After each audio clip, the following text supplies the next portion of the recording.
ಎಲ್ಲ ಬಿಲ್ ಖಾಲಿ ಆಗಿ ಒಂದೇ ಶೂಟಿಂಗ್ ಮಾಡಿದ್ರೆ ಯಾರು ಶೂಟಿಂಗ್ ಮಾಡಂಗಿಲ್ಲ ಕೈಲಿ ಬಿಡಬೇಡ ಮೇಡಮ್ ಒಂದು ಸೈಡ್ ಸರಿ ಶೂಟಿಂಗ್ ಮಾಡ್ಬೇಕು ಕೈಲಿ ಬಿಡತಾರಲ್ಲ ಕೈಲಿ ಬಿಡಂಗಿಲ್ಲ ಈಗ ಯಾರು ಬಿಲ್ ಖಾಲಿ ಇಟ್ಟು ಎದ್ದಿಟ್ಟು ಬಿಡು ಅವರೇ ಫಸ್ಟ್ ಈಗ ಫಸ್ಟ್ ನಂಬರ್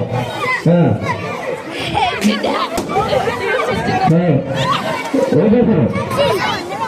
ಸುಮಾರು ಜನ ನಿಂತಾರೆ ನಿಮ್ಮ ಕೈಗೆ ಕೊಟ್ಟಂತ ಎಲ್ಲ ಬಿಲ್ಲು ಯಾರು ಖಾಲಿ ಆಗ್ತಾವ ಅವರೇ ಪಾಸ್ ಹೇಳಿ ಹೇಳಿ ಹೇಳಿ ಸರ್ ಅವರೇ ಹೇಳಿ ಹೋಗಿ ಹೋಗಿ ಫೈನಲ್ ಸರ್ ಬಲೂನ್ ಖಾಲಿ ಅದೆ ಬಲೂನ್ ಖಾಲಿ ಅದೆ